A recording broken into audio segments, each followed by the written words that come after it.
Hello. Good evening बच्चों। अभिषेक, हरेंद्र, अदिति, सभी को गुड इवनिंग, नमस्ते। क्या हाल चाल है भाई सभी बच्चों का? कैसे हैं आप लोग?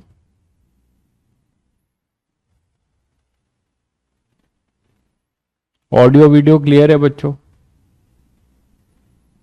प्रणय, रजत, सभी को good evening. Audio video clear है बच्चों?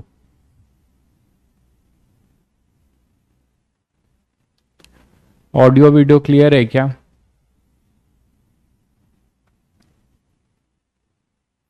ठीक है, तो चलो फिर आगे बढ़ते हैं। रेंज ऑफ अल्फा निकालना था, निकाला तुम लोगों ने? चलिए, तो ये जो क्वाड्रेटिक इक्वेशन हमारा बना था इसी को कंप्लीट कर लेते हैं। यहां तक तो सभी को क्लियर था, क्वाड्रेटिक हमने जो बनाया। ठीक है, अब एक प्रॉब्लम है कि क्वाड्रेटिक में ये जो के है, देखिएगा के अपना h बाई आर से बड़ा है। मतलब h हमारा r है, h क्या था? h अपना ये था ना, ये h था और ये r था, तो h जो है ग्रेटर देन r होगा। ठीक है, h जो है अपना ग्रेटर देन r होगा। तो h अगर ग्रेटर देन r है तो k की वैल्यू ग्रेटर देन 1 होगी। k की वैल्यू हमारी ग्रेटर देन 1 होगी। ये क्लियर है बच्चों? तो भाई टेस्ट के मार्क्स इंप्रूव जो है कोई जादू से नहीं होते ना, मेरे पास कोई पुड़िया है जो मैं आपको दे दूं। भाई प्रणय, आपको कंटिन्यूअस एफर्ट डाल के ही अपने टेस्ट के मार्क्स इंप्रूव करने होंगे। ठीक है, कंटिन्यू आपको एफर्ट डालना होगा तभी होगा। इसमें कोई किसी के पास कोई रेडीमेड कोई पुड़िया नहीं है कि वो बोलेगा कि ये पुड़िया लो और इसको 2 टाइम 3 टाइम जो है खाने के बाद या खाने के पहले ले लेना। ऐसा कुछ है नहीं, अभी तक तो नहीं आया है ऐसा पुड़िया। ऐसा पुड़िया होता तो फिर कोई बात ही नहीं होती किसी के पास।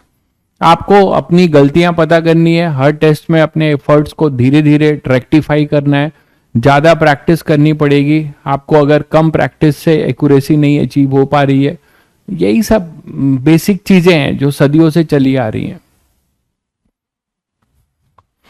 तो यहां पे मेरा ये कहना है कि k ग्रेटर देन 1 है, तो यहां पे एक नेगेटिव चीज आ रही है, इसको मैं पॉजिटिव कर दे रहा हूं, तो इससे थोड़ा चीजें और आसान हो जाएगी। तो मैं थोड़ा सा क्या कर रहा हूं, कॉस स्क्वायर अल्फा, यहां माइनस कॉमन ले लेता हूं, तो k माइनस 1 कॉस अल्फा। तो ये चीज अब कोफिशिएंट पॉजिटिव हो गया, क्योंकि k हमारा जो है, ये देखिए k ग्रेटर देन 1 है, तो यहां पे एक नेगेटिव है ना, 1 माइनस k की नेगेटिव होने की पॉसिबिलिटी है। ये मेंस वोन्स के क्वेश्चन नहीं है भाई, मेंस में बहुत इजी क्वेश्चंस होते हैं। आप मुझसे ये सब क्यों पूछ रहे हैं? आपको मैंने कहा है कि आपको अगर मेंस के क्वेश्चंस का लेवल जानना है तो आपके पास एक बुक होना चाहिए जो कि पीवाईक्यू है। आप पीवाईक्यू सॉल्व करते जाइए, आपको पता लग जाएगा कि आपके मेंस के लेवल क्या होते हैं। ठीक है, ये मेंस वोन्स का कोई लेवल नहीं है ये। तो यहाँ पे कॉस स्क्वायर अल्फा माइनस के माइनस 1 कॉस अल्फा और प्लस 1/2, इस क्वाड्रेटिक से अब हम इसको हमने पॉजिटिव कर लिया। ये क्वाड्रेटिक है अपना। इसके लिए 2 कंडीशन बताई थी। पहला, इसका डिस्क्रिमिनेंट जो है ग्रेटर देन इक्वल टू 0 होना चाहिए, तो इसका discriminant 0 greater than equal to 0 करो तो बी स्क्वायर है ना, ये माइनस में बी स्क्वायर माइनस 4ac, तो minus 4 into 1/2 greater than equal to 0, तो k minus 1 square greater than equal to 2, तो k minus 1 greater than equal to plus minus √2। अब आपको पता है कि अगर आप प्लस √2 माइनस √2 लेते हो तो k नेगेटिव हो जाएगा, जो हो नहीं सकता।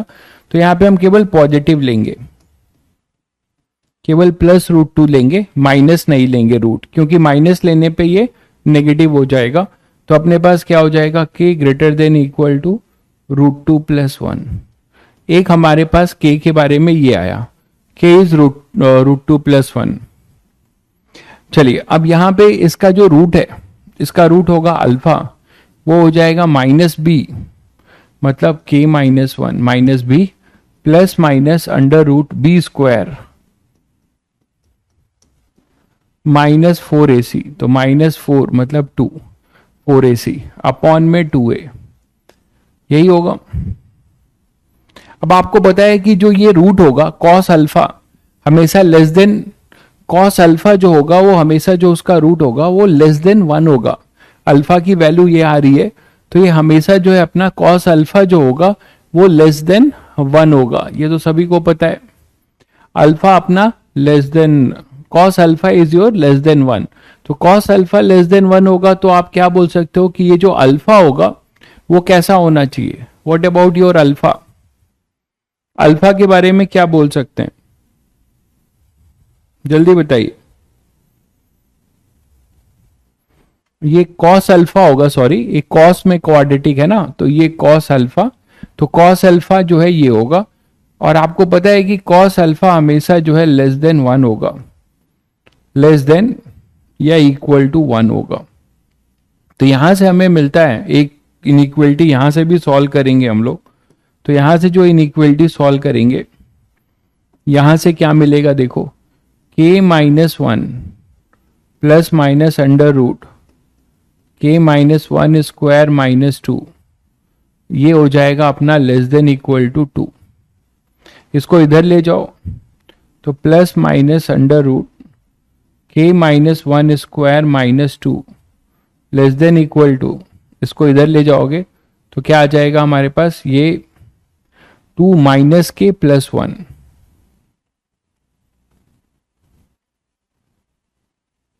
2 माइनस के और ये हो जाएगा प्लस 1 है ना, 2 माइनस के प्लस 1 यही तो होगा। तो इसको 3 बोल सकते हो, 3 माइनस के, इसको मैं डायरेक्ट लिख दूं 3 माइनस के, तो ये हो जाएगा 3 माइनस के।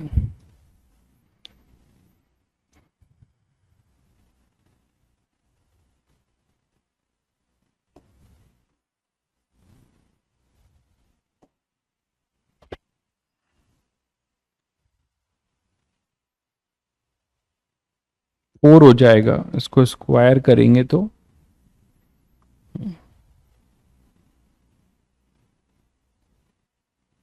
देखिए यहां तक ठीक है भाई। यहां से बताइए क्या आ रहा है, यहां से क्या आ रहा है, कॉस अल्फा यहां से बता दीजिए क्या आ रहा है। इनइक्वलिटी तो सॉल्व करना आता है आप लोगों को।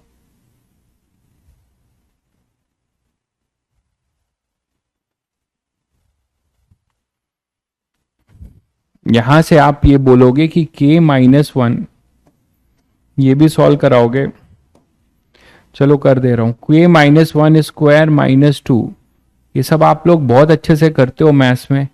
2 माइनस के माइनस 1, 2 माइनस अपना k माइनस 1, यही तो होगा, देख लो।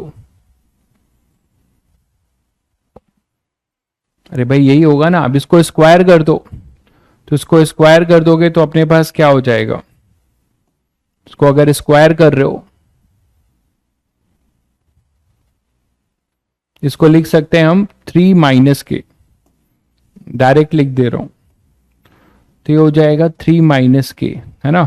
इसको स्क्वायर कर दोगे तो k minus 1 square minus 2 less than equal to, इसको ऐसे ही रहने दो, नहीं तो फिर इसको भी ओपन करना पड़ेगा। मैं ऐसे ही ओपन कर रहा हूं, 2 माइनस के माइनस 1, ठीक है। तो इसको स्क्वायर करूंगा तो हमारे पास आएगा a square plus B square minus 2ab, तो minus 4k minus 1, 4k minus 1, बोलो भाई। तो यहां से k माइनस 1 स्क्वायर गायब हो जा रहा है, इसीलिए मैंने ओपन नहीं किया था। तो यहां से अब अपने पास आएगा minus 6 less than equal to minus 4k minus 1। तो ये माइनस माइनस अपनी इनइक्वलिटी पलट जाएगी और ये 3/2 आएगा, है ना। तो अपने पास ये आ जाएगा 3/2 greater than equal to k minus 1।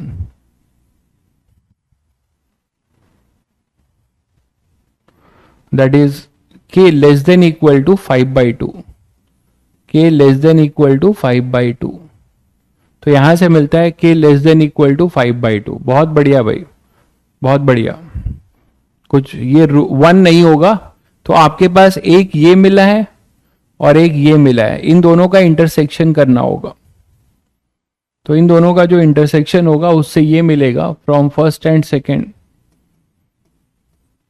k lying between 2.5 5/2 से √2 + 1, ये k की वैल्यू होगी। और k क्या था, h/r था, 2.5 से √2 + 1। तो h की लिमिट क्या होगी, 2.5r 2.5r से r √2 + 1, ये h की लिमिट होगी भाई, ये h की लिमिट होगी कि कितनी मैक्सिमम हाइट से आप इस रेंज में आप अगर छोड़ोगे,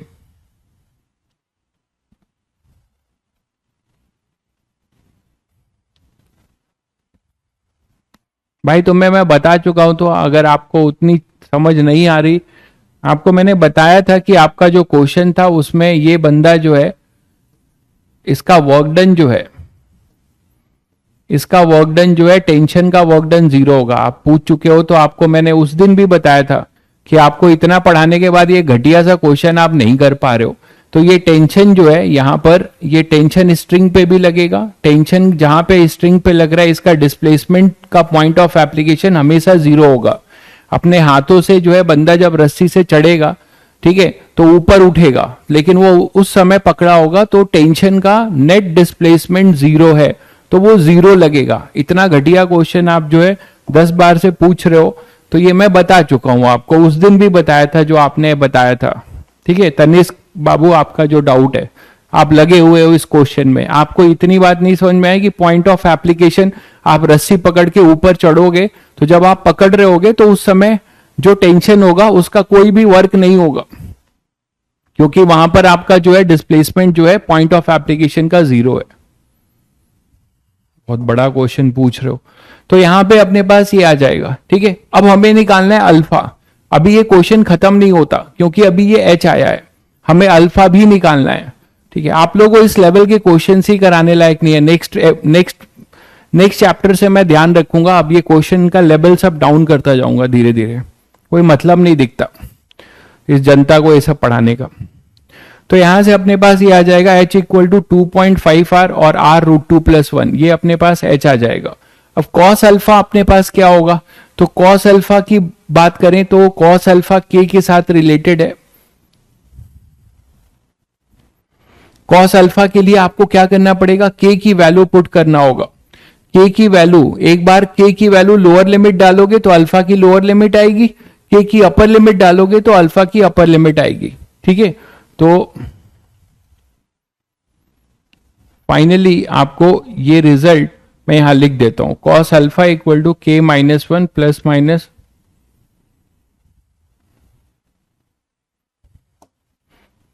cos अल्फा जो था वो था अपने पास k-1 plus minus √k-1 square -2 upon में 2, यही था भाई। अब अल्फा की लिमिट कैसे जाएगी, देखिए k की, फॉर k = √2 + 1, यहां पुट करो तो cos अल्फा की मिनिमम वैल्यू आएगी, कितनी आएगी, यहां पुट करो तो यहां आएगा √2 प्लस माइनस ये √2, ये तो 0 हो जाएगा अपॉन में 2, तो ये आ रहा है अपने पास 1/√2। तो अल्फा, क्योंकि जिसको इंटरेस्ट होता है ये सब वो घर से करके लाया होता, अल्फा आएगा 45 डिग्री, अल्फा आएगा 45 डिग्री।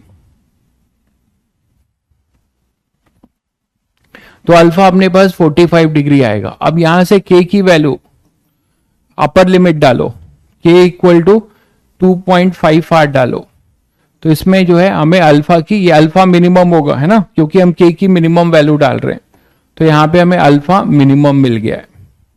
k की अपर वैल्यू डालोगे यहां पे तो क्या आएगा, cos अल्फा देखो ये अपने पास आएगा 1/2 और इधर 2.5r है ना, तो 2.5r को करोगे तो 1/2,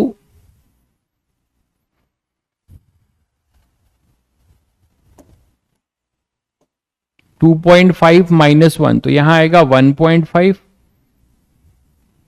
ठीक है, 1.5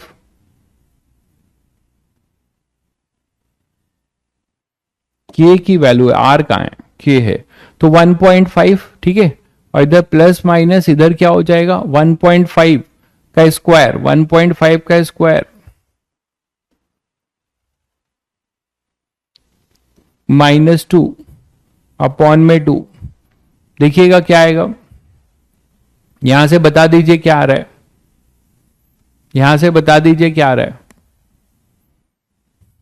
तो ये 3/2 है, तो ये 9 - 4, 9 - 4, यहां से चेक करके बताइए क्या आएगा। k की वैल्यू 2.5 डाल के जल्दी से बताओ।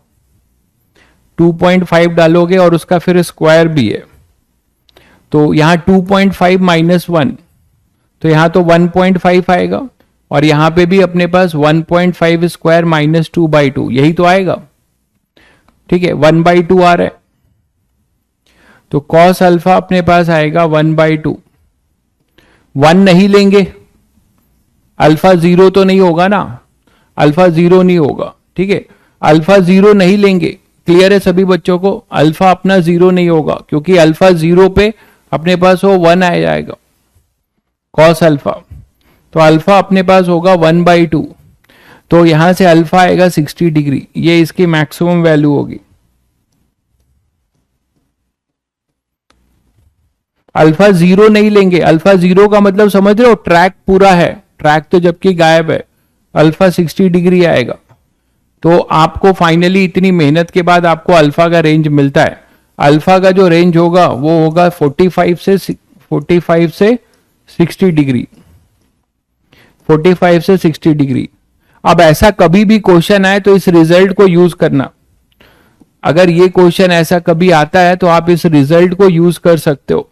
ठीक है, तो ये रिजल्ट बेटर है कि आप याद भी रखिएगा, आपको हो सकता है काम आए, क्योंकि लोग टफ क्वेश्चन बनाने के चक्कर में जो है ऐसे क्वेश्चन को ऑब्जेक्टिव बना के दे देते हैं।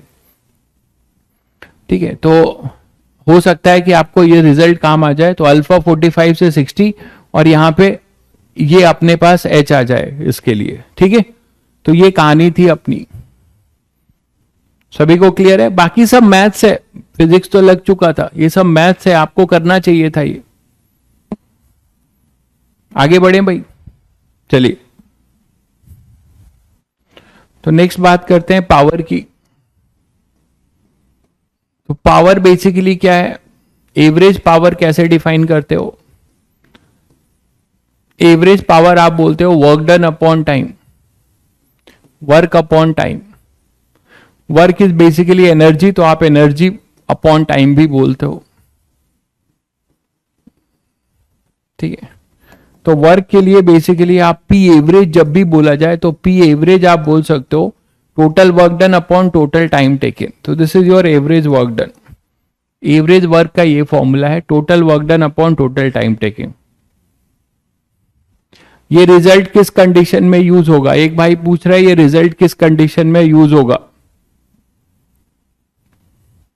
अभी तक पूरा डिस्कशन 2 दिन तक ये क्वेश्चन चला, भाई को यही नहीं पता चला कि किस कंडीशन में यूज होगा। अब ऐसे महान लोगों के लिए क्या बोला जा सकता है, अरे तुम्हें ये नहीं पता चला कि किस कंडीशन में ये यूज होगा, ये दिख नहीं रहा है कि ट्रैक जो है आप यहां से छोड़ रहे हो तो ट्रैक को कितना, किस एंगल से गायब करोगे, कितने एंगल का ट्रैक, आप ये जो ट्रैक है इसको कितने एंगल का यहां से कट कर दोगे जिससे कि ये बॉल सक्सेसफुली ट्रैक को रिज्वाइन करे। तो आप पूछ रहे हो कि ये कंडीशन बता दीजिए।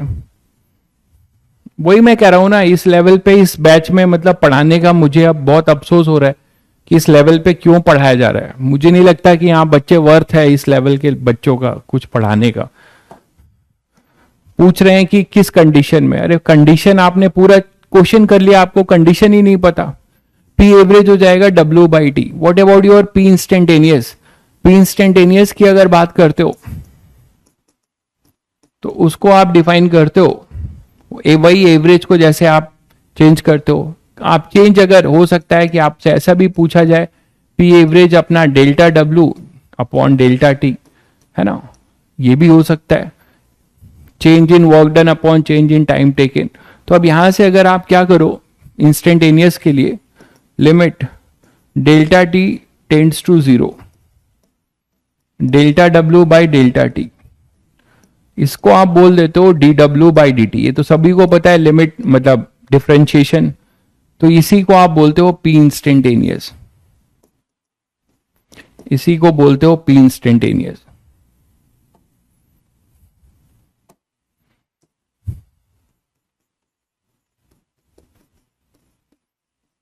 तो इंस्टेंटेनियस पावर ये है, ठीक है। इसका एक और फॉर्म हो सकता है कि P इंस्टेंटेनियस को dW को आप क्या लिख सकते हो, F डॉट ds अपॉन में dt, तो इसको लिख सकते हो F dot ds by dt, है ना। ds इंटरवल के लिए, ds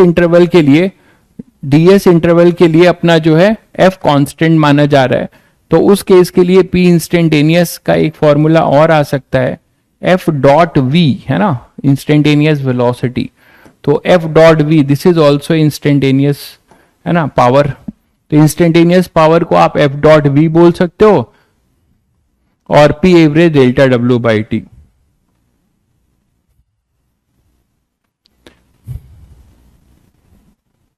ठीक है, क्लियर है। चलिए आगे बढ़ते हैं। तो F डॉट v यहां तक क्लियर है। P instantaneous is F dot v, P average is W by T. Power अपने पास आ चुका है। अब यही फॉर्मूला है, मात्र लोग पावर पावर चिल्ला रहे थे, थ्योरी यही है, सारे क्वेश्चन इसी फॉर्मूले से बनेंगे। ये है अपना बेसिक, यही पावर है, इंस्टेंटेनियस और ये एवरेज। ये क्लियर है बच्चों? चलिए, तो इस पे एप्लीकेशन पे आते हैं। जैसे मान लीजिए अपने पास एक प्रोजेक्टाइल है और ये प्रोजेक्टाइल को आपने प्रोजेक्ट कर दिया।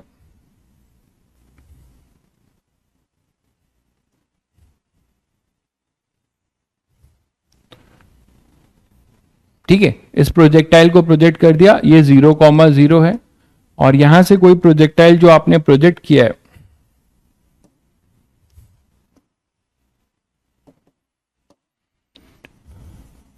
इसका मास m है,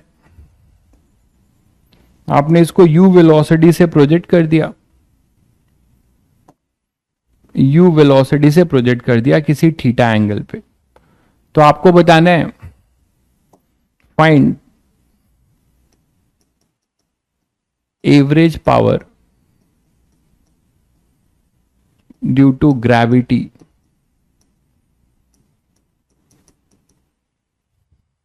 in the interval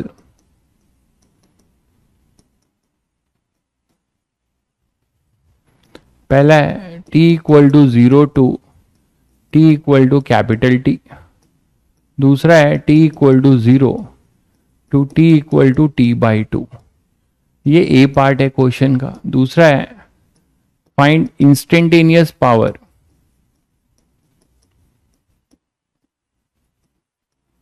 due to gravity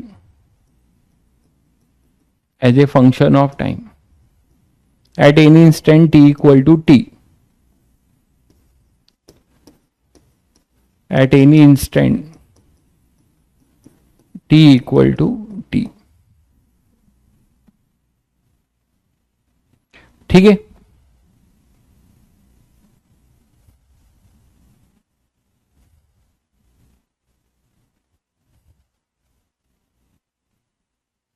कर लोगे? क्या करने का है? एवरेज के लिए तो आपको कोई दिक्कत नहीं है। एवरेज आप क्या बोलते हो, जो कांस्टेंट फोर्स है, यहां पे mg जो फोर्स लग रहा है वो कांस्टेंट फोर्स है। तो जब ये यहां पर गिरेगा, जब ये यहां पर गिरेगा एवरेज के लिए, देखिए ये ऐसे गिरेगा तो सेम वेलोसिटी u से गिरेगा, ये आपको पता है आइडियल में। तो what is the work done? Work done by gravity क्या होगा? t इक्वल टू 0 है और ये t इक्वल टू टी है। इसका आंसर कमेंट करके बताइए, पहले वाले का आंसर कमेंट करके बताइए, पहले वाले का आंसर कमेंट करके बताइए सभी बच्चे। तो यहां पे ग्रेविटी जो है हमेशा जो है mg है, यही है ना। तो ग्रेविटी हमेशा आपको ऐसे ही मिलेगा, और इस ग्रेविटी का जो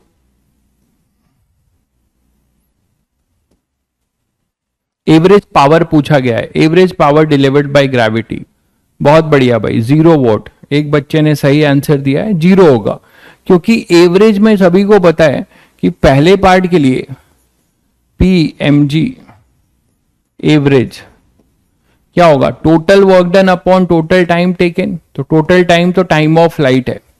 now what about the work done bye mg? इस टोटल टाइम ऑफ फ्लाइट में ग्रेविटी का वर्क क्या है बता सकते हैं सभी लोग? ग्रेविटी का वर्क है 0, क्योंकि फर्स्ट हाफ में पॉजिटिव वर्क और नेक्स्ट हाफ में अपना नेगेटिव वर्क। तो टोटल वर्क डन WmG वो अपने पास 0 आएगा, तो ये 0 हो जाएगा। ये क्लियर है सभी को? नेक्स्ट बी पार्ट में, इसी में बी पार्ट पूछा गया है, इसको फर्स्ट सेकंड कर लो यार।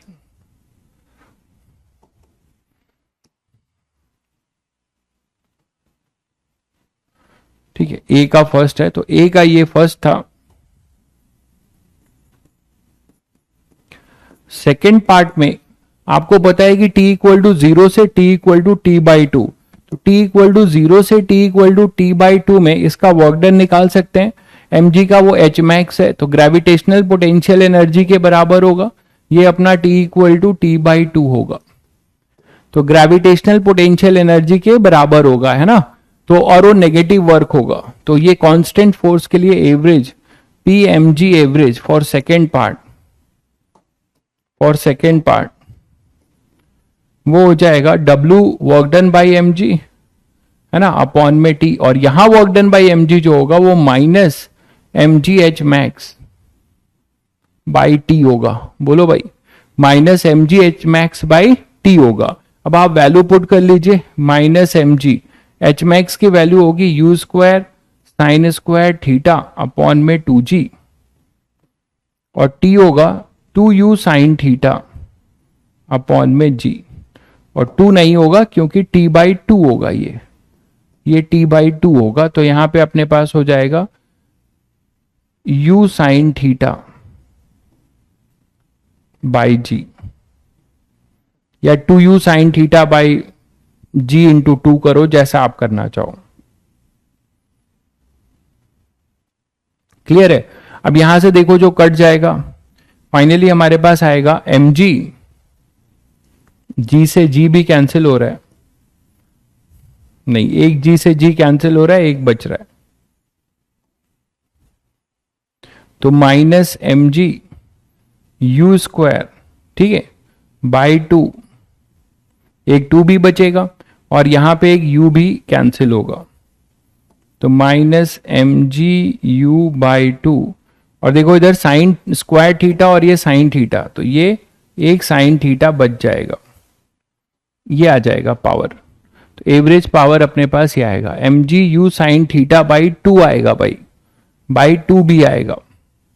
यहां पे t/2 करेंगे तो उसका t/2 करेंगे तो 2 और ये 2 कैंसिल हो चुका होगा, एक 2 बचेगा। ठीक है, नाउ इंस्टेंटेनियस आपसे पूछा है due to gravity at any instant t, तो किसी भी जनरल इंस्टेंट पे सभी बच्चों को पता है कि उसकी वेलोसिटी वेक्टर आप निकाल सकते हो। उसका वेलोसिटी वेक्टर किसी जनरल टाइम पे t इक्वल टू t पे आप निकाल सकते हैं क्या? क्या लिखेंगे? सेकेंड पार्ट कर रहा हूं, तो v आप क्या लिखेंगे? अब ये कई बार बताया गया है, डायरेक्ट लिख रहा हूं, u cos theta i cap plus u sine theta minus gt j cap, ये हो जाएगा। ठीक है, और फोर्स क्या होगा? F क्या होगा? F है mg j कैप, F है अपना mg j कैप और माइनस के साथ, है ना, ये फोर्स होगा और ये वेलोसिटी होगा, तो mg j कैप माइनस के साथ, इन्हीं का आपको डॉट प्रोडक्ट लेना होगा, इन्हीं का डॉट प्रोडक्ट लेना होगा। तो इंस्टेंटेनियस पावर के लिए आप क्या करोगे? F डॉट v कर दोगे, F डॉट v करो तो J डॉट J बचेगा, J डॉट I कैंसिल हो जाएगा, है ना भाई, और यहां पे अपने पास क्या आ जाएगा?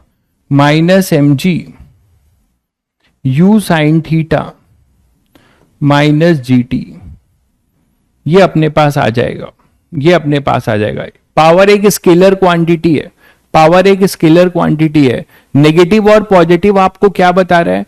नेगेटिव और पॉजिटिव आपको ये बता रहा है कि F डॉट V में जो फोर्स का मतलब ग्रेविटी का जो पावर है वो नेगेटिव क्यों आ रहा है? क्योंकि इसका वर्क डन नेगेटिव है, इसका वर्क डन नेगेटिव है, ये ऊपर जा रहा है और ये नीचे लग रहा है, तो पावर डिलीवर्ड भी नेगेटिव है। ठीक है, तो आपके पास आएगा mg u sine theta minus gt। यहां तक क्लियर है सभी बच्चों को? यहां तक सभी बच्चों को क्लियर है भाई?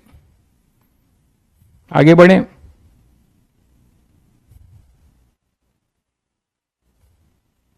जल्दी बोलिए।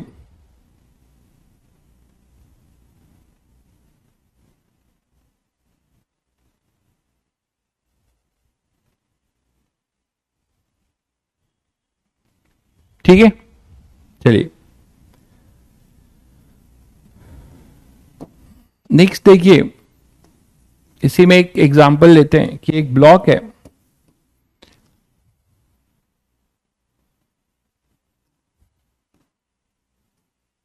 और इस ब्लॉक को आपने क्या किया है, किसी ग्राउंड पे से फेंक दिया है और रफ है, आपने इसको V0 से या V से फेंक दिया है, आपने इसको V से फेंक दिया है at t equal to 0, at t equal to 0 आपने इसको प्रोजेक्ट कर दिया हॉरिजेंटली, रफ ग्राउंड है, कोफिशिएंट ऑफ फ्रिक्शन इन दोनों के बीच का म्यू है, कोफिशिएंट ऑफ फ्रिक्शन इन दोनों के बीच का म्यू है। ठीक है, तो आपको क्या क्या बताना है इसमें, find average power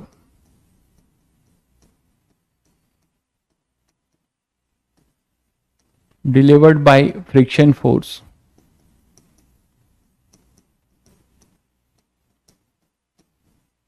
on the block. तो ब्लॉक पे फ्रिक्शन फोर्स ने कितना एवरेज पावर डिलीवर्ड किया होगा ये आपको बताना है। ठीक है, find the average power delivered by the friction force, इसका आंसर बताइएगा।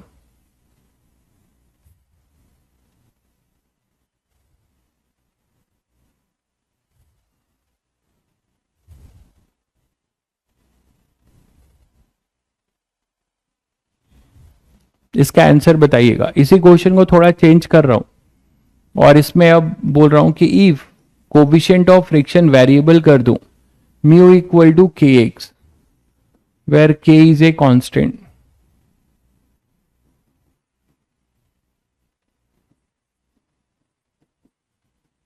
के इज ए कांस्टेंट। ठीक है, फाइंड मैक्सिमम instantaneous power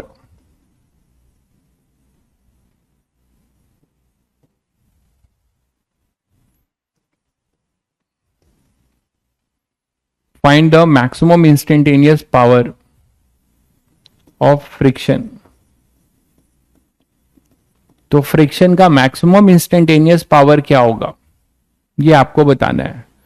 ठीक है, चलिए जो बच्चा x लिख के कर रहा है, पहले पार्ट का आंसर आपसे पूछा है एवरेज पावर, आपको तुरंत सोचना चाहिए कि सर एवरेज पावर तो पूछा है इसने, लेकिन एवरेज पावर तो हमेशा इंटरवल में होता है, तो वो इंटरवल तो हमें दिया नहीं है। इसका मतलब है कि during the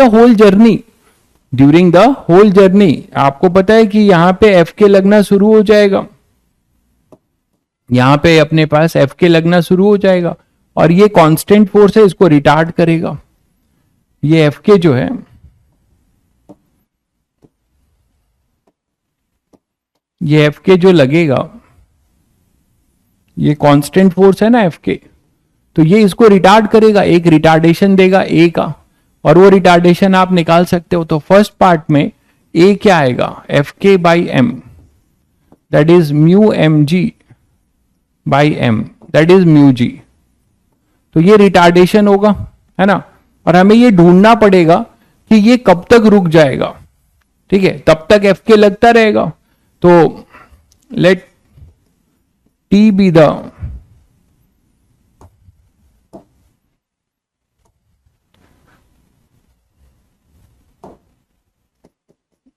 time when block stop. क्या हो जाएगा फिर, final velocity 0, initial velocity v minus mu G T.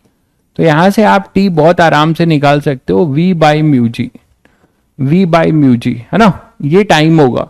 और इतने टाइम तक, 0 से लेकर इतने टाइम तक हमारा काइनेटिक फ्रिक्शन लग रहा होगा इस ब्लॉक पे और वो वर्क कर रहा होगा। ठीक है, तो अपने पास जो पावर होगा, एवरेज पावर, P एवरेज क्या लिखेंगे, W by kinetic friction upon में टाइम T। तो W कितना हो जाएगा, कांस्टेंट वर्क डन होगा और वो कितना हो जाएगा। हाँ, इसको लिखने के लिए आपको डिस्टेंस भी पता होना चाहिए, कि वो वर्क के लिए आपको डिस्टेंस भी पता होना चाहिए जो दिया नहीं है। ठीक है, तो वो डिस्टेंस भी आपको निकालना पड़ेगा कि कितनी फाइनली ये कब रुकता है ना, फाइनली ये कब रुकता है, तो निकाल लेते हैं फाइनली वो कब रुकता है। तो डिस्टेंस के लिए हमें ये पता ही है, तो डिस्टेंस निकालने थर्ड इक्वेशन से।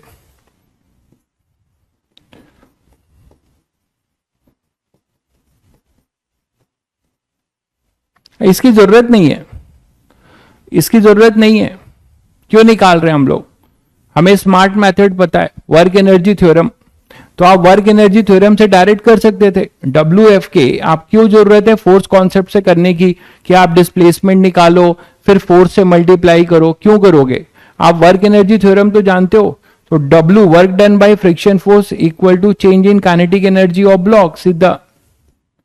और वो क्या हो जाएगा, K E final minus K initial, K E final 0 है, तो वर्क डन बाय एफ के क्या आ जाएगा, 0 minus half M V square, हो गया खत्म, है ना। वी दिया है, एम दिया है, तो ये 0 होगा, वर्क डन नेगेटिव होगा। ठीक है, तो पावर, एवरेज पावर अब आप निकाल सकते हो। पी एवरेज क्या होगा, अगर मैग्नीट्यूड मॉड चाहिए, है ना, पी एवरेज का आपको मैग्नीट्यूड चाहिए, मॉड चाहिए, तो आप ये निकाल सकते हो क्या, net work done positive value, negative sign ये बताया काइनेटिक फ्रिक्शन का वर्क नेगेटिव है, तो पी एवरेज अपने पास आ जाएगा डब्ल्यू एफ के अपॉन में टोटल टाइम टी। तो डब्ल्यू एफ के होगा half M V square upon में टोटल टाइम टी कितना निकाला आपने, वी बाई म्यू जी। तो ये आपके पास कितना आ जाएगा, mu M G V by 2, mu M G V by 2। ये मॉड है, अगर आप साइन के साथ करोगे तो नेगेटिव आएगा, साइन के साथ करोगे तो वो नेगेटिव आएगा। ठीक है, तो आपको जरूरी नहीं है काइनेमेटिक्स यूज करने की, आप वर्क एनर्जी थ्योरम से निकाल सकते थे। तो ये पहला पार्ट तो हो गया। दूसरे पार्ट का लैंग्वेज ध्यान से पढ़िए। अगर ये वेरिएबल है तो वेयर के is a constant, find maximum instantaneous power of the friction. Friction का इंस्टेंटेनियस पावर निकालना है, और वो भी मैक्सिमम वाला, हर जगह पे पावर अलग अलग लग रहा होगा। ठीक है, तो आप क्या कर सकते हो,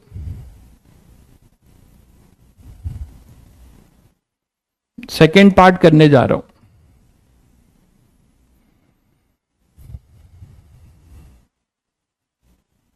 तो सेकेंड पार्ट के लिए देखिए क्या होगा, यहां थोड़ी आपको मेहनत बढ़ जाएगी। कैसे बढ़ जाएगी, देखिए आपको तो पहले ये निकालना पड़ेगा कि instantaneous power as a function of X, instantaneous power as a function of X आपको निकालना पड़ेगा, यही ना भाई, instantaneous power as a function of X आपको पहले निकालना पड़ेगा। कि मान लो ये यहां से कुछ यहां गया, तो इस समय इसकी वेलोसिटी कुछ v से जो है v डैश या v1 हो जा रही है, और ये x डिस्टेंस ट्रेवल करता है, और हर जगह पे कोविशेंट ऑफ फ्रिक्शन वेरिएबल है। अब coefficient of friction mu function of time है, तो हर जगह पे काइनेटिक फ्रिक्शन की वैल्यू भी अलग अलग होगी, काइनेटिक फ्रिक्शन की वैल्यू भी हर जगह पे अलग होगी। जैसे यहां पर हो तो यहां पे जो F होगा वो F एट x होगा, है ना, F के एट x होगा। थोड़ा सा और dx मानोगे तो dx डिस्प्लेसमेंट के लिए हम मानेंगे कि वो बहुत निग्लिजिबल है। तो पहले हम ये निकाल लें, व्हाट इज F के x, को भी थोड़ा ऊपर कर रहा हूं।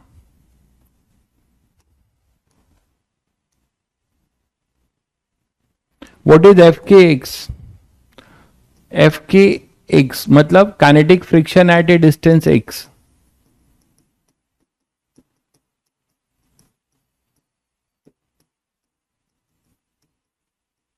एट ए डिस्टेंस x क्या होगा बताओ, F के x क्या लिख सकते हो, वो हो जाएगा mu at x into M G, और म्यू एट x कितना है, के एम जी एक्स, के कोई कांस्टेंट है लिख दिया है। ठीक है, यहां तक आ गए आप। आपको इंस्टेंटेनियस के लिए क्या चाहिए होता है, दिमाग लगाओ, एफ डॉट वी। तो आपने एफ तो निकाल लिया है, और इस समय का जो ये वी है V1, ये भी आपको निकालना पड़ेगा। तो V1 अगर आपने निकाल लिया तो आप इजिली कर सकते हो, ठीक है।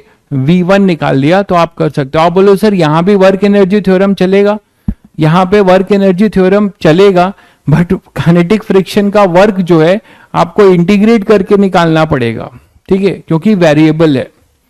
तो काइनेटिक फ्रिक्शन का जो भी वर्क होगा वो चेंज इन काइनेटिक एनर्जी होगा। तो हम बेटर है कि V1 निकाल लें, बेटर है कि हम लोग V1 निकाल लें। तो V1 निकालने के लिए और फिर वर्क एनर्जी थ्योरम लगा दें।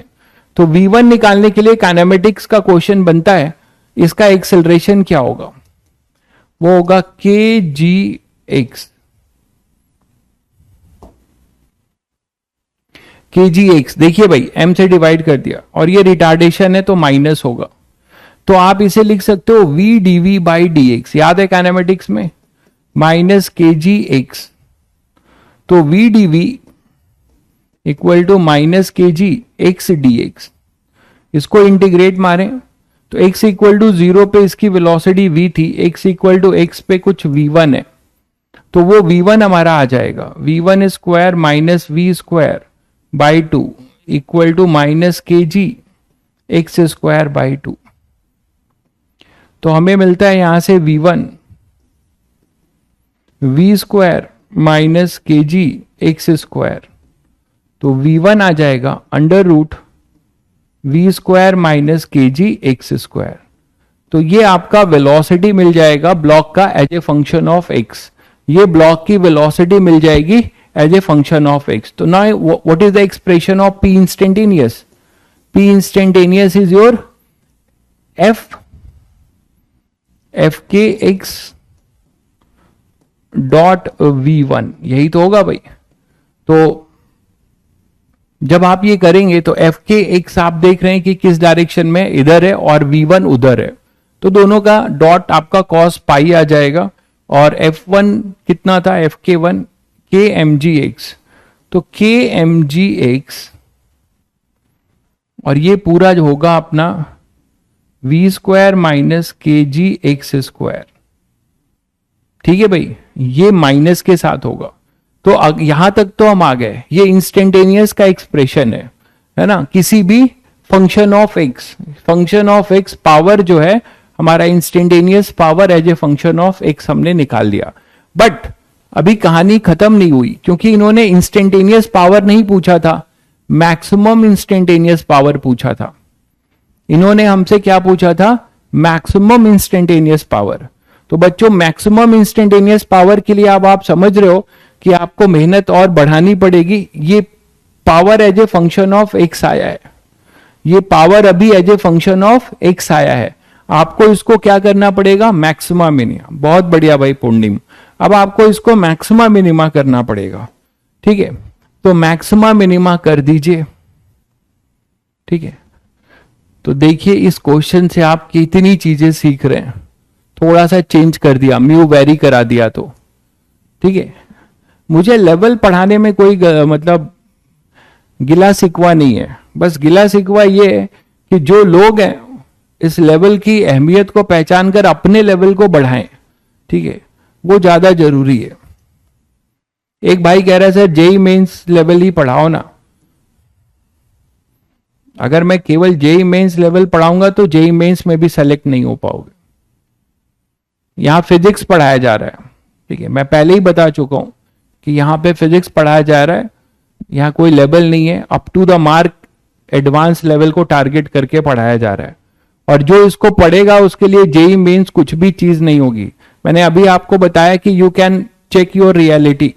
अभी तक आपने जितने भी चैप्टर्स पढ़े उनके पीवाईक्यू जेई मेंस के सॉल्व करो। ये ऐसा प्लेटफॉर्म में है जहां पे टीचर जो है जेई मेंस, टीचर के पढ़ाने के बाद बच्चे जेई मेंस के पीवाईक्यू खुद करते हैं, बाकी प्लेटफॉर्म पे जेई मेंस के पीवाईक्यू कराए जाते हैं। That is a basic difference between the platforms. तो यहां पे अपने पास ये आ जाएगा पी इंस्टेंटेनियस।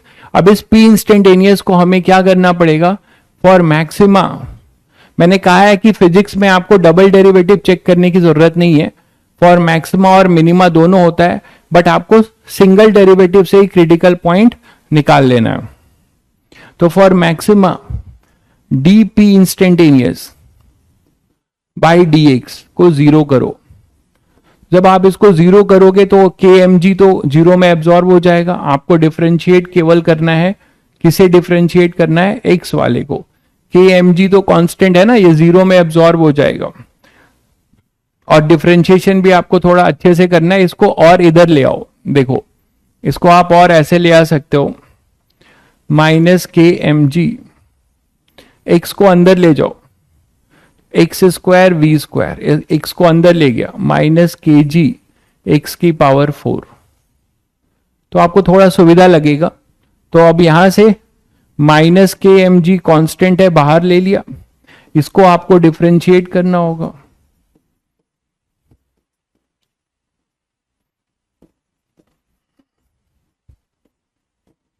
तो ये तो जीरो में एब्जॉर्ब हो गया, इसमें चेन रूल लगेगा, इसको आपको कुछ टी मानना पड़ेगा, है ना, इसको आपको कुछ टी मानना पड़ेगा। तो कई बार बताया D by D T of root T into D T by D X, ये करना पड़ेगा। तो इसको जब करोगे तो क्या आएगा, इसको जब आप करोगे तो क्या आएगा, 1/2 root X square V square minus K G X की पावर 4, ये आ जाएगा। फिर अंदर वाले को डिफरेंशिएट करेंगे, तो अंदर वाले को डिफरेंशिएट करेंगे तो देखिए क्या होगा, वी स्क्वायर, चलिए मैं एक स्टेप और लिख देता हूं, D by D T of, अब टी को करेंगे, ये टी माना था आपने, तो आपको लिखना पड़ेगा X square V square minus K G X की पावर 4 इक्वल टू 0। तो ये तो पूरा जीरो में एब्जॉर्ब हो गया, बचा क्या, वी स्क्वायर इंटू 2x, इसको डिफरेंशिएट कर रहे हैं, सॉरी ये dx होगा। तो ये हो जाएगा we square 2x minus K ji 3x cube equal to 0। तो यहां से x की वैल्यू निकाल लो, V square 2v square upon 3 K जी, ये x आएगा, एक जीरो भी आएगा, है ना, एक जीरो भी आएगा। तो यहां से अपने पास आ जाएगा 2v square upon 3 K G, this is the critical x। ये वो x होगा जहां पर आपको पी इंस्टेंटेनियस की मैक्सिमम वैल्यू मिलेगी, ठीक है। तो यहां पे अपने पास ये जो वैल्यू है x equal to 2v square, अभिलेख बता रहे हैं 80% सॉल्व हो जाते हैं पीवाईक्यू, आपसे पढ़ के जेई एडवांस के भी पीवाईक्यू सॉल्व हो रहे हैं, मैक्सिमम क्वेश्चन तो बिल्कुल होंगे। जो बच्चे, मैं वही कह रहा हूं ना, जो लोग इस चीज को समझ रहे हैं और मेहनत कर रहे हैं उनको हेडेक नहीं होगा कोई भी। 4 होगा क्या, अच्छा ये 4 होगा, सॉरी ये 4 होगा, ये अंडर रूट में भी होगा, फिर एक्स स्क्वायर था, तो इसको थोड़ा और सॉल्व कर लेते हैं। तो यहां से सॉल्व करोगे तो अपने पास आएगा we square into 2x minus 4 के G x cube equal to 0। तो यहां से x कॉमन ले लिया तो हमारे पास क्या आ जाएगा, 2v स्क्वायर माइनस 4 के G x square equal to 0। तो रूट्स आएंगे, x तो 0 एक है और दूसरा अपने पास है 2v स्क्वायर अपॉन 4 के जी का अंडर रूट। तो इसको आप लिख सकते हो x is equal to v upon, ये 2 से 2 कैंसिल होगा, रूट 2 के जी, v अपॉन रूट 2 के जी, ये आएगा भाई।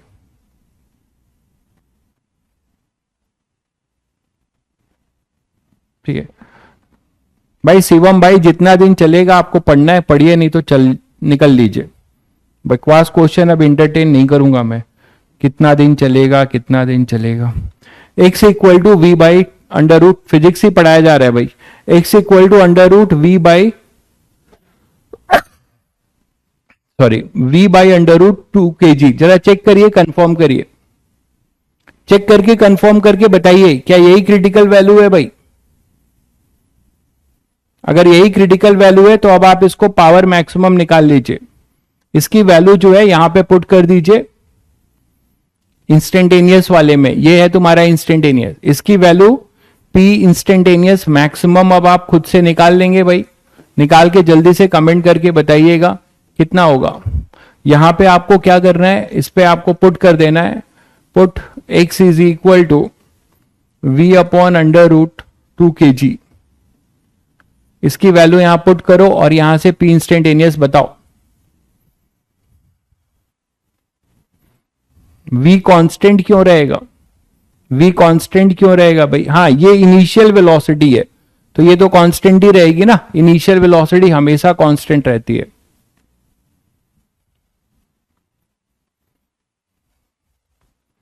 भाई कह रहा है रॉन्ग कैलकुलेशन है, क्या रॉन्ग है बता दीजिए, रॉन्ग कैलकुलेशन क्या है जल्दी बता दीजिए।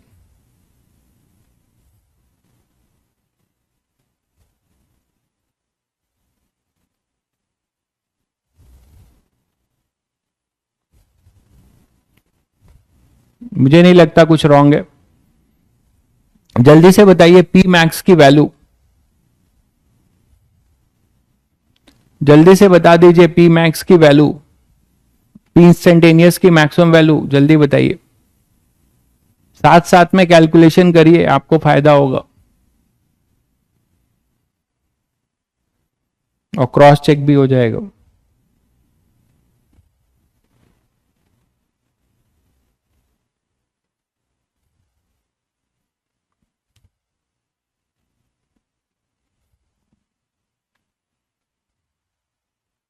इसका आंसर तो बताइए।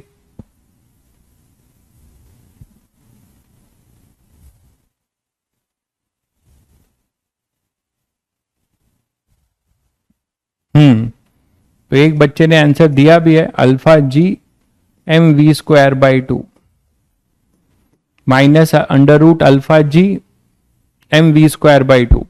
मैच कर लीजिए भाई, सब लोग कंफर्म कर लीजिए, एम वी स्क्वायर बाई 2 तो minus alpha G M V square by 2, ये इसका आंसर होगा। बिल्कुल ठीक है, क्लियर है बच्चों। तो किसी भी क्वेश्चन को कितना भी कॉम्प्लिकेट बनाया जा सकता है। इसी में मान लीजिए एक क्वेश्चन आपसे और पूछा जा रहा है कि एक अपने पास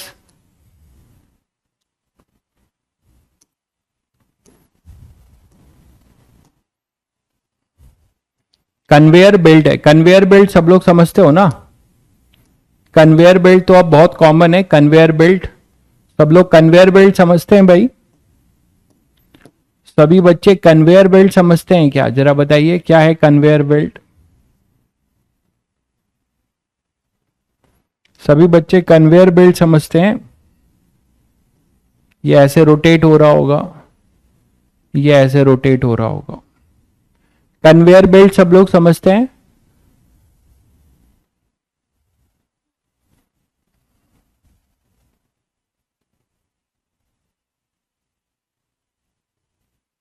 एक भाई कह रहा है नहीं बता रहे, कन्वेयर बेल्ट नहीं जानते आप।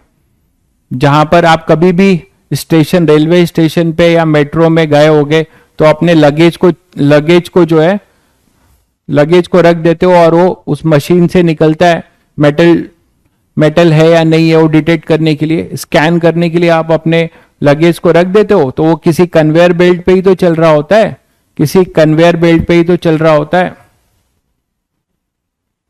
ठीक है। तो ये वही कन्वेयर बेल्ट है और ये कांस्टेंट वेलोसिटी से मूव कर रहा है। आपने क्या किया, एक ब्लॉक ले आके इस पे जेंटली रिलीज कर दिया, एक ब्लॉक को आपने क्या किया, जेंटली यहां पे रिलीज कर दिया है, जेंटली रिलीज किया है।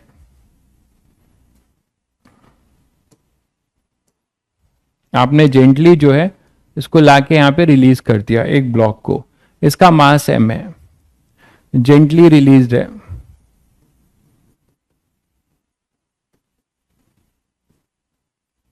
ठीक है, कन्वेयर बेल्ट पे जेंटली रिलीज है, इन दोनों के बीच का कोफिशिएंट ऑफ फ्रिक्शन म्यू है और कन्वेयर बेल्ट कांस्टेंट वेलोसिटी से मूव कर रहा है, कन्वेयर बेल्ट हमारा कांस्टेंट वेलोसिटी से मूव कर रहा है, कन्वेयर बेल्ट हमारा कांस्टेंट वेलोसिटी से मूव कर रहा है, मोटर उसको कांस्टेंट वेलोसिटी से मूव करा रही होगी, है ना, तो v इज कांस्टेंट। यह है क्या v? Velocity of conveyor belt.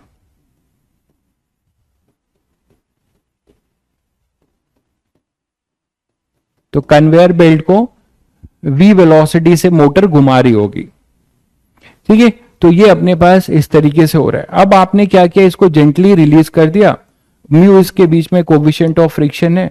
आपसे यही पूछा जा रहा है कि फाइंड वर्क डन, और ये वेरी लॉन्ग है, ऐसा माना जा रहा है कि conveyor belt is very long.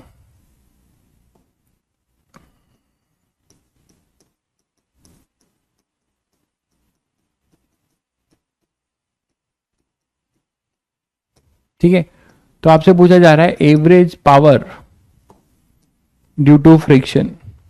तो ये तो नया क्वेश्चन नहीं हुआ, आई थिंक एवरेज पावर सभी लोग बता सकते हैं, बस घुमा कर पूछा जा रहा है due to friction, average power due to friction. दूसरा आपसे पूछा जा रहा है total distance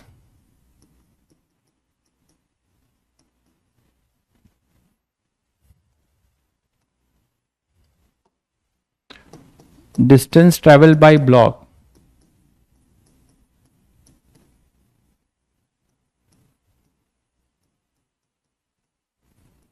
and conveyor belt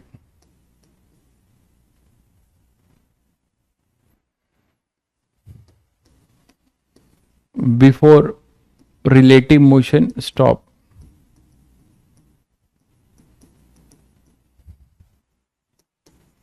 before relative motion stop. तो ये अभी अभी किया है इसी टाइप का, ये वही क्वेश्चन है, बस इसमें ध्यान ये देना है कि यहां पे फ्रिक्शन फोर्स कब तक लगता रहेगा, फ्रिक्शन फोर्स कब तक लगता रहेगा। अभी तो यहां पे फ्रिक्शन फोर्स जीरो है, यहां पे वेलोसिटी इसकी अभी क्या है, जीरो है, यहां पे इसकी वेलोसिटी जीरो है, u इसका जीरो है। आपने इसको जेंटली प्लेस कर दिया है, रख दिया है उस पर, ठीक है। अब यहां से आपके पास पता है कि किसी time t equal to t time में क्या होगा, किसी t equal to t time में क्या होगा भाई, जब तक ये इसकी वेलोसिटी v गेन नहीं होती। इसमें फ्रिक्शन फोर्स की डायरेक्शन बताइए, फ्रिक्शन फोर्स कैसा लगेगा ब्लॉक पे। आप यहां से ब्लॉक से देखोगे तो कन्वेयर बेल्ट आगे जा रहा होगा, तो कन्वेयर बेल्ट पे फ्रिक्शन फोर्स नीचे लगेगा। आज भी बहुत लोग ऐसे प्राणी होंगे जो फ्रिक्शन की डायरेक्शन भी गलत बता देंगे। तो यहां पे फ्रिक्शन फोर्स इधर लगेगा और यहां पे फ्रिक्शन फोर्स यहां पर आगे लगेगा, और ये इसको एक्सेलरेट करेगा। और इसके एक्सेलरेशन से एक ऐसा टाइम आएगा जब ये ब्लॉक जो है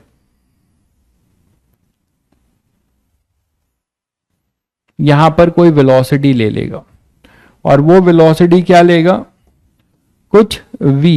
तो इसकी वेलोसिटी भी जब v हो जाएगी, है ना, ये t equal to t time में ऐसा मान रहे हैं, तभी वेरी लॉन्ग बोला है। ऐसा नहीं हो कि इससे गिर जाए, इसको अचीव करने में, है ना, ये पोजीशन अचीव करने में ऐसा ना हो कि वो कन्वेयर बेल्ट से गिर जाए, ऐसा नहीं है।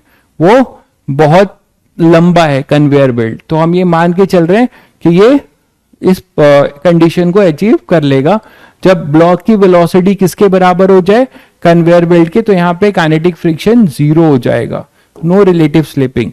तो अब आपको वो टाइम बस निकाल लेना है। तो वो टाइम अभी अभी आपने निकाला है, इसका एक्सेलरेशन है म्यू जी।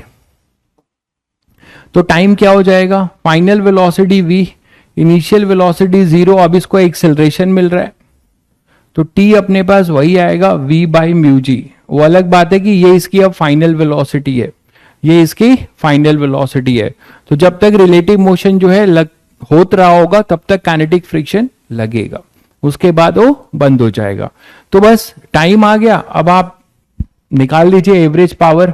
एवरेज पावर के लिए आप क्या बोलोगे, वर्क डन। तो WF के क्या होगा। अब एक चीज और ध्यान रखने वाली बात है कि जो अपना कन्वेयर बेल्ट है वो कांस्टेंट वेलोसिटी से मूव कर रहा है। तो आप अगर कन्वेयर बेल्ट पे बैठ के भी देखोगे तो ये IF ऑब्जर्वर है, इनर्शियल फ्रेम ऑब्जर्वर है, यहां पे एक्सेलरेटेड मोशन नहीं है कि कन्वेयर बेल्ट कुछ एक्सेलरेटेड मोशन कर रहा है, नहीं, कन्वेयर बेल्ट एक कांस्टेंट वेलोसिटी से मूव कर रहा है, तो ये नॉन इनर्शियल फ्रेम ऑब्जर्वर नहीं है, इनर्शियल ही है, तो कोई सूडो की जरूरत नहीं है। ये क्लियर है सबको? ये कन्वेयर बेल्ट भी अर्थ का फ्रेम है। तो यहां पे अपने पास WF के आप डायरेक्ट लिख सकते हो, वो हो जाएगा अपने पास change in kinetic energy delta K. तो डेल्टा के हमारे पास क्या हो जाएगा, फाइनल है, यहां पॉजिटिव वर्क हो रहा है, तो देखिए पॉजिटिव आ रहा है ना, फाइनल ये है, इनिशियल 0 है, तो अपने पास पॉजिटिव वर्क आएगा ½ mv²। और इस v की वैल्यू पता ही है और टाइम पता है, तो पावर क्या हो जाएगा, सेम क्वेश्चन था, पूछने का तरीका अलग है। P एवरेज हो जाएगा WF के बाई T, तो mv²/2 अपॉन में v बाई म्यू जी। तो यहां से अब आप निकाल सकते हो म्यू एम जी v/2, लेकिन यहां पॉजिटिव होगा पावर।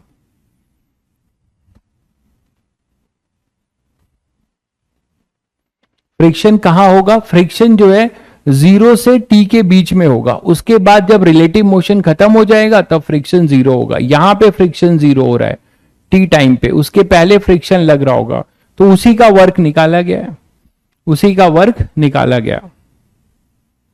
ठीक है, जब टुगेदर चलेंगे तब 0 होगा ना भाई, पहले तो आपने जेंटली, जब आपने छोड़ा तभी से टुगेदर थोड़े चलेंगे, ये तो समझने वाली बात है। इतनी कहानी बताई, ये u 0 है, पहले ये इसको एक्सेलरेट करेगा, फिर धीरे धीरे इसकी वेलोसिटी बढ़ेगी 0 से v।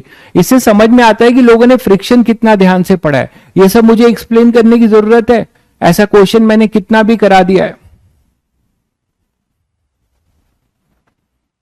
ठीक है, कितना बार मैंने एक प्लैंक पे जो है एक ब्लॉक को प्रोजेक्ट कराया था, उसके क्वेश्चन भी कराए हैं।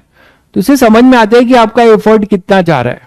जो बच्चे एफर्ट नहीं दे रहे हैं उनको ये सब चीजों से मतलब नहीं होगा, मुझे पता है, वो नहीं इसको पचा पाएंगे या उसका बेनिफिट ले पाएंगे। मुझे मतलब आज बहुत अजीब लग रहा है, मतलब भी बोल के कि इतना पढ़ाने के बाद वो आउटपुट नहीं है आप लोगों की तरफ से। नहीं है, मैं अपना काम कर रहा हूं, आपको अपना काम करना चाहिए। Mu mg v/2 P average. ठीक है, अब आप देखिए पूछा जा रहा है कि distance travel by block and conveyor belt before relative motion stop. तो रिलेटिव मोशन स्टॉप होने से पहले डिस्टेंस ट्रेवल क्या है, तो वो तो बहुत आसानी से बता सकते हो, इसका एक्सेलरेशन ये है और ये t टाइम तक रिलेटिव मोशन होता है, तो डिस्प्लेसमेंट ऑफ ब्लॉक सीधे सीधे क्या लिखोगे, ½ AT², दैट इज ½ a कितना है म्यू जी, t कितना है v बाई म्यू जी का स्क्वायर, तो हमारे पास कितना आ जाएगा v² अपॉन 2 म्यू जी। आप थर्ड इक्वेशन भी यूज कर सकते थे, है ना।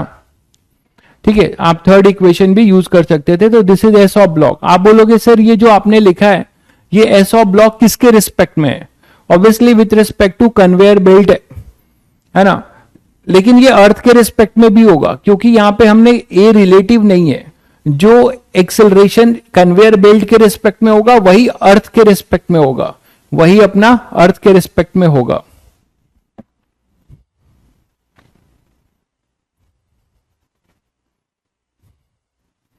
ठीक है, तो वही अपना अर्थ के रिस्पेक्ट में हो गया। तो this is displacement of block. And what is the displacement of conveyor belt,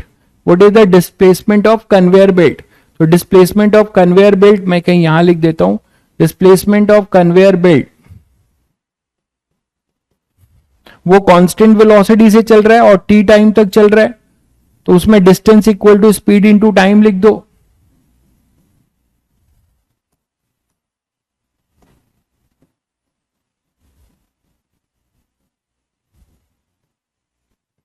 वो क्या होगा, डिस्टेंस इनटू टाइम, तो distance into time speed equal to, तो स्पीड है v और टाइम कितना था v बाई म्यू जी, तो v बाई म्यू जी, तो ये आएगा v² अपॉन म्यू जी। ठीक है, तो इन दोनों में रिलेशन देख रहे हो, इसका आधा है, कन्वेयर बेल्ट का आधा मूव करेगा, ब्लॉक जो है कन्वेयर बेल्ट का आधा दूरी तय करेगा। कन्वेयर बेल्ट ने total v² by mu G अगर कवर किया होगा तो इसने उसका आधा किया होगा, ये क्लियर है बच्चों। ये सभी बच्चों को क्लियर है भाई?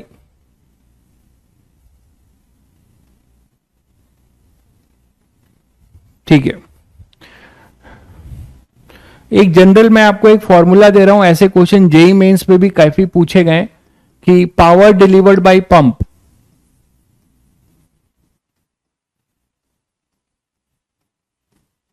पंप जो पानी चढ़ाते हो घरों में, जो पानी चढ़ता है तो उस पे कई क्वेश्चन पूछे जाते हैं, है ना।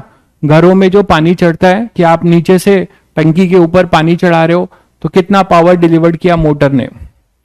अच्छा है भाई, आपने सिंगेज खत्म कर दिया, कुछ लोगों ने गैलेक्सी खत्म कर दिया, तो आप ये सब मार्केट के बुक अगर कंफर्टेबली सॉल्व कर पा रहे हैं, 70-80% आप बोल रहे हैं हम सॉल्व कर लिए, अपने से अगर आप सॉल्व कर रहे हैं तो इससे अच्छी बात क्या है। आपका ये मेहनत आपको लेकिन टेस्ट में रिफ्लेक्ट होना चाहिए।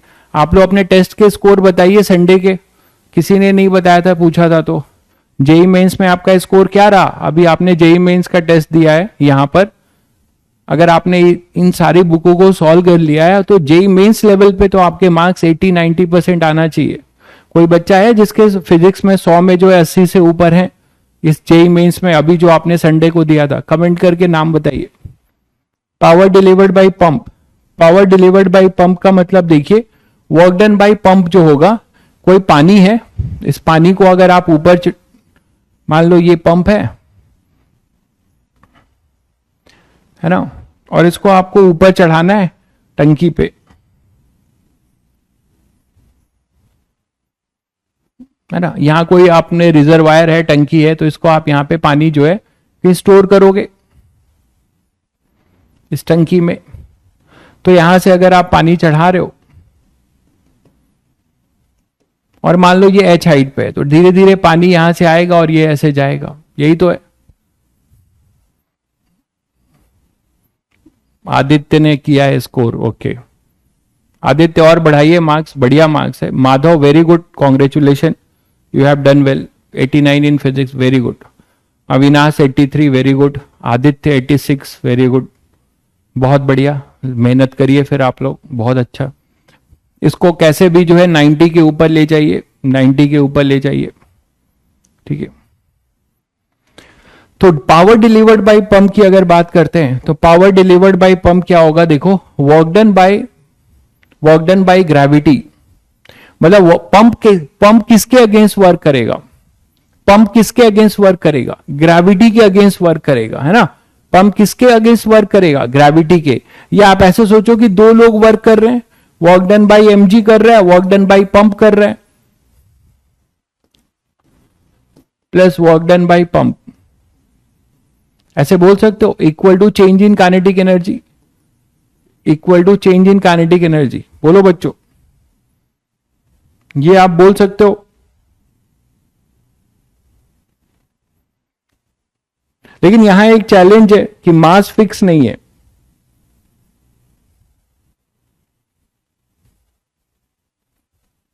मास आपका फिक्स नहीं है, ठीक है।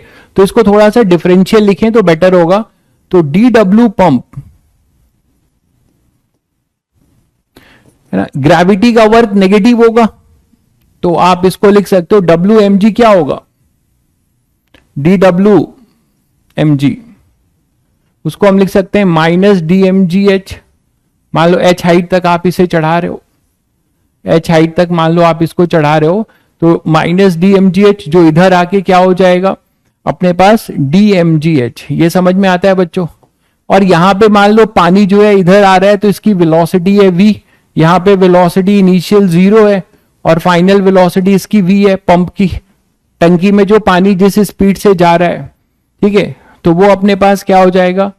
Half dm v square. तो ये वर्क डन है डिफरेंशियल, ये वर्क डन है डिफरेंशियल, ठीक है। अब आप वर्क डन अपॉन टाइम, मान लो dt टाइम लगता है, तो डी डब्ल्यू रेट ऑफ वर्क डन, यही तो है पावर, तो डी डब्ल्यू पंप अपॉन में dt is equal to g h dm by D t, है ना, plus half v square dm by D t. दिख रहा है सभी को? क्योंकि पानी जो है डीएम बाई डी टी क्यों लिखा है? डीएम बाई डी टी इसलिए लिखा है क्योंकि रेट ऑफ मास फ्लो अलग अलग होगा, हर इंस्टेंट पे जो है यहां से जो है हर डीएम मास अलग अलग जा रहा होगा, समझ रहे हो, कोई फिक्स मास नहीं है, दैट इज द रीजन। तो ये हो जाएगा पावर डिलीवर्ड बाय पंप, है ना, दैट इज इक्वल टू ये आएगा। इसको आप ऐसे भी लिख सकते हो DM by D DM D t और GH प्लस वी स्क्वायर। तो आपको मैंने एक फॉर्मूला सा दे दिया जो आपको हो सकता है बेनिफिट करे डायरेक्टली, लेकिन यहां पे इस फॉर्मूले को और भी चेंज किया जा सकता है, इस फॉर्मूले को और भी चेंज किया जा सकता है, हालांकि वो फ्लूइड मैकेनिक्स से रिलेटेड होगा तो मुझे नहीं लगता कितने बच्चों को समझ में आएगा, फिर भी हो सकता है कि आपको डीएम बाई डी टी ना दिया जाए, सॉरी ये वी स्क्वायर बाई 2 होगा, हो सकता है कि आपको डीएम बाई डी टी ना दिया जाए, ठीक है, आपको यहां पे दिया जाए वॉल्यूम फ्लो रेट, मतलब इसका क्रॉस सेक्शनल एरिया दिया जाए ए और ये वी। तो मुझे नहीं पता कि बच्चों ने कंटिन्यूटी पढ़ा है कि नहीं, 9th-10th में लॉ ऑफ कंटिन्यूटी नहीं पढ़ा होगा, अभी 10th में पढ़ेंगे, अभी 11th में पढ़ेंगे। तो डीएम बाई डी टी को आप ये तो जानते हो कि वॉल्यूम, वी मैं बोल रहा हूं volume of water, dv by D t में क्या बोल रहा हूं, वॉल्यूम फ्लो रेट, कितना लिक्विड का वॉल्यूम फ्लो हो रहा है, वॉल्यूम फ्लो रेट, इसको मैं बोल रहा हूं वॉल्यूम फ्लो रेट, ठीक है। तो आप सभी बच्चों को पता है कि density equal to mass upon volume, तो मैं मास को डेंसिटी इंटू वॉल्यूम लिख सकता हूं भाई, है ना, डेंसिटी इंटू वॉल्यूम लिख सकता हूं, या फिर वॉल्यूम को मैं क्या लिख सकता हूं, वॉल्यूम को मास अपॉन रो लिख सकता हूं।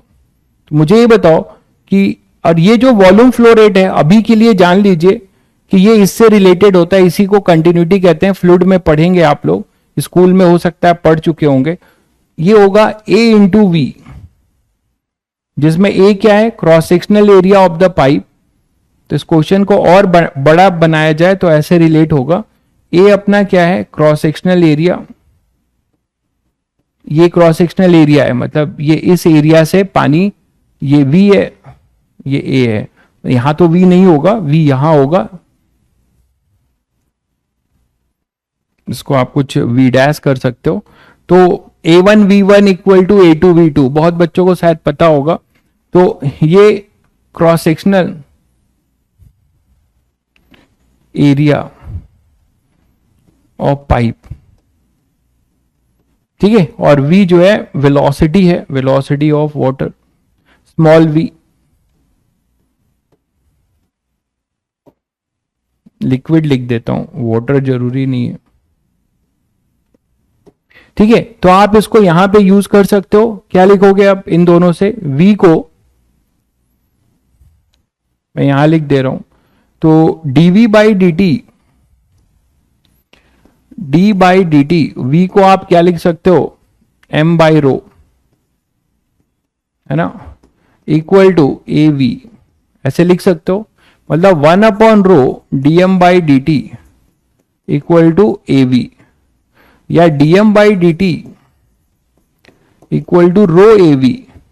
तो ये फॉर्मूला आपका dm बाई डी टी, अगर नहीं दिया होगा, हो सकता है आपको dm बाई डी टी दिया हो, अगर नहीं दिया है तो ये formula dm by D T के जगह पे आप इसको रो AV लिख सकते हैं, है ना, इसको आप रो AV लिख सकते हैं। तो पंप का फाइनली फॉर्मूला आपका क्या बन जाएगा, फिर यहां पे आप रो AV लिख दो, ठीक है, और वहां से आप कर लेना, इसको रो AV में कन्वर्ट तो कर ही लोगे, कन्वर्ट तो कर ही लोगे।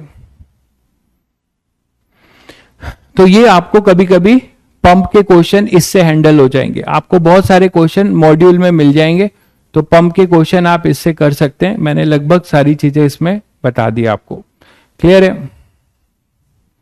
चलिए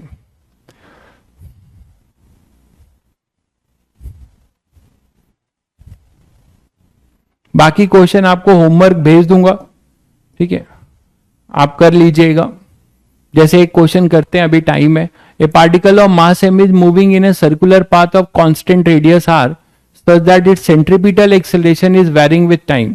इसका सेंट्रीपिटल एक्सेलरेशन दिया हुआ है, कोई पार्टिकल सर्कुलर मोशन कर रहा है, कोई पार्टिकल सर्कुलर मोशन कर रहा है और इसका सेंट्रीपिटल एक्सेलरेशन मतलब रेडियल एक्सेलरेशन आपको दिया हुआ है, वो टाइम का फंक्शन है। कितना है वो? k square R T square, where r is a constant. Calculate the power delivered to the particle by the force acting on it. तो यहां पे कोई ना कोई फोर्स लग रहा होगा, है ना? जब सर्कुलर मोशन कर रहा है तो कोई ना कोई फोर्स लगेगा, तो आपको बताना है कि वो फोर्स कितना पावर डिलीवर्ड कर रहा है। भाई दिव्यांशु, मैंने आपको बता दिया, आप नए स्टूडेंट हैं तो आपको देखना पड़ेगा कि आप मैकेनिक्स में कंफर्टेबल हैं, पहले से आपको आता है, तो आप नए चैप्टर को हैंडल कर पा रहे हैं तो आप लाइव क्लास लीजिए। अगर नहीं कर पा रहे हैं तो बेटर है कि आप अभी इस टाइम को अच्छे से यूज करिए और ऑफ रिकॉर्डेड लेक्चर शुरू से देखना शुरू करिए काइनेमेटिक्स से, ठीक है? अगर काइनेमेटिक्स नहीं देखना चाहते हैं तो फोर्स कॉन्सेप्ट से पहले कर लीजिए, हालांकि काइनेमेटिक्स से करना फायदेमंद होगा अगर आपको कुछ भी नहीं आता। वेक्टर से मतलब आपको वेक्टर डिफरेंशिएशन इंटीग्रेशन बेसिक से करना पड़ेगा, ठीक है? तो वहां से आप करिए और जब तक मैं फ्लूइड मैकेनिक्स शुरू करूंगा तब तक आप ये मैकेनिक्स निपटा दीजिए और फिर फ्लूइड मैकेनिक्स से लाइव हो जाइए। जीरो होगा, मुझे पता था कुछ ऐसे टैलेंटेड बंदे हैं जो बताएंगे जीरो होगा, क्योंकि उनको ये दिख गया कि सर ये तो सेंट्रीपिटल फोर्स है। बट बच्चों तुम्हें ये नहीं समझ में आ रहा है कि ये सेंट्रीपिटल फोर्स रिलेटेड होता है v से। यही तो जलवा है क्वेश्चन का, ये v से रिलेटेड होता है भाई। क्या ये कांस्टेंट है? क्या सेंट्रीपिटल फोर्स कांस्टेंट है? अगर ये सेंट्रीपिटल फोर्स कांस्टेंट होता तो v भी कांस्टेंट होता। अगर सेंट्रीपिटल फोर्स कांस्टेंट होता तो v भी कांस्टेंट होता, लेकिन सेंट्रीपिटल फोर्स खुद ही टाइम का फंक्शन है। इसका क्या मतलब हुआ भाई? सेंट्रीपिटल फोर्स को बताया है v स्क्वायर बाई आर। तो आप देखो यहां से आप v निकालोगे, बेसिक बातें जो भूल गए दुर्घटना घट जाएगी।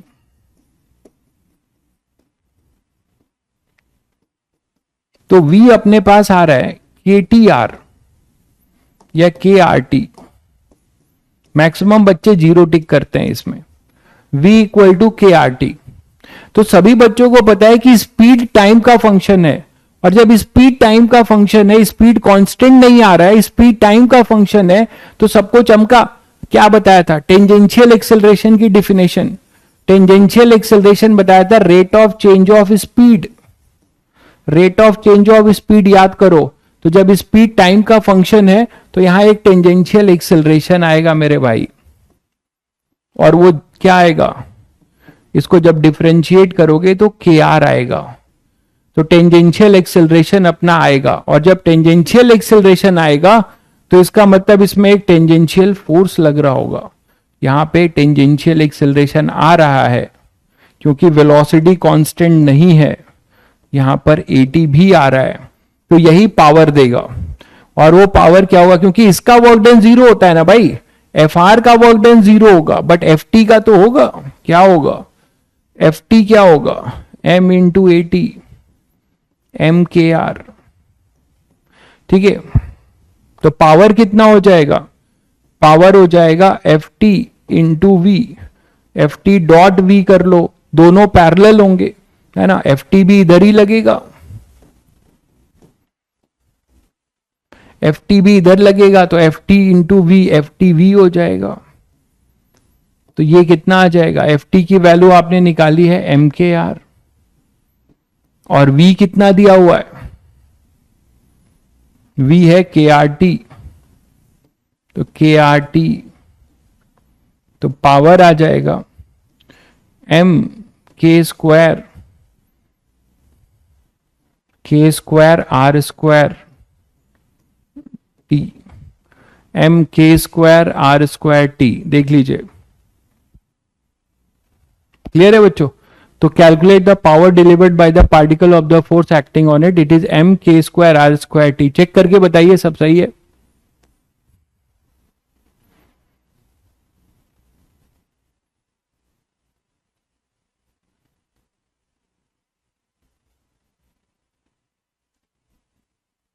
तो ये V आ चुका है, हमें AC की जरूरत नहीं है, यहां से हमने क्या किया, AT निकाल लिया और AT आ गया तो यहां से फिर FT निकाल दिया और F dot V instantaneous power आ गया। चलिए एक क्वेश्चन और हो जाएगा। An automobile of mass m accelerate starting from rest. The engine supply constant power so that velocity is given as a function of time और position given as a function of time। तो ये दोनों पूछा जा रहा है, बोला जा रहा है कि इंजन कांस्टेंट पावर देता है, मतलब P अपना कांस्टेंट है, इंजन जो पावर डिलीवर्ड करता है वो कांस्टेंट पावर डिलीवर्ड कर रहा है, ध्यान दीजिए, मतलब P कांस्टेंट है और वो कांस्टेंट की वैल्यू क्या है नहीं पता, बस दे रखा है सप्लाई कांस्टेंट पावर P, तो कुछ K मान लेते हैं, है ना, P को कुछ K मान लेते हैं, ठीक है। अब देखो velocity as a function of time पूछा है, तो पावर अगर कांस्टेंट है तो भाई कांस्टेंट पावर है तो उसका एवरेज पावर और इंस्टेंटेनियस पावर भी सेम होगा, ये समझते हो। कांस्टेंट पावर है तो इसका मतलब उसका एवरेज और इंस्टेंटेनियस भी सेम होगा, मानते हो ना, कोई चीज कांस्टेंट रहेगी तो अपने डोमेन में अपने इंटरवल में उसका एवरेज या उसकी इंस्टेंटेनियस वैल्यू सेम होगी। तो आप इसको F इंटू वी भी लिख सकते हो, f v, f dot v मतलब एफ वी लिख दिया इक्वल टू के, ऐसे लिख सकते हो, और एफ को लिख सकते हो m a v equal to k, और ए को क्या लिख सकते हो, डीवी बाई डी टी।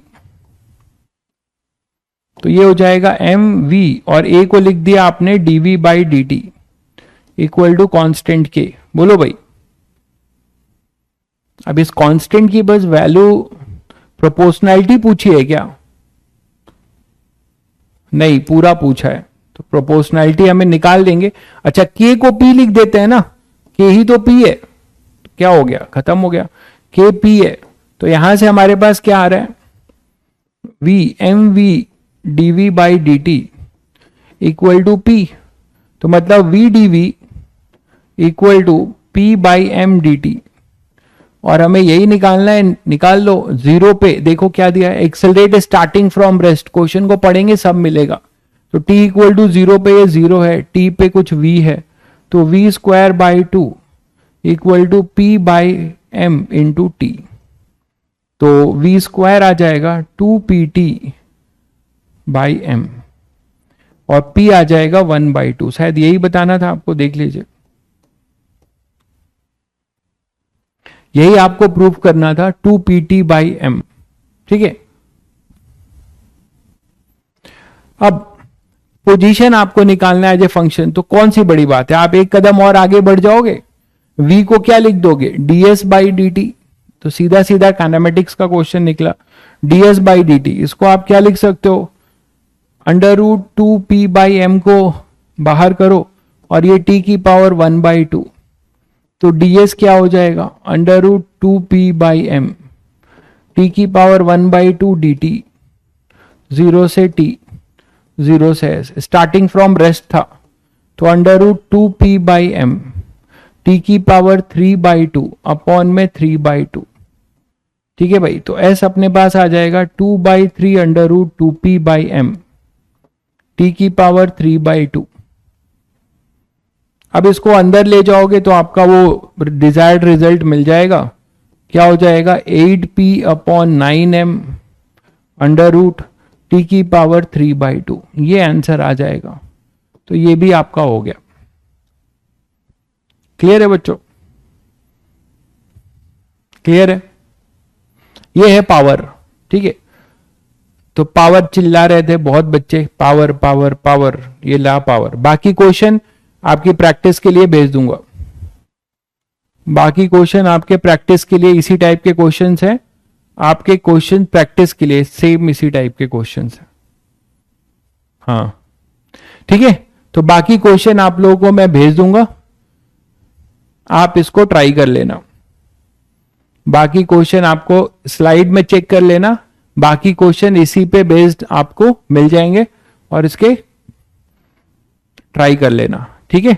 तो चैप्टर खत्म होता है। एक भाई साहब बहुत परेशान थे, सर ये चैप्टर कब तक चलेगा, तो आज ये चैप्टर खत्म हो गया, जाके वो भगवान को मंदिर में नारियल फोड़ लें अगर उनको इसी से संतुष्टि मिलती है।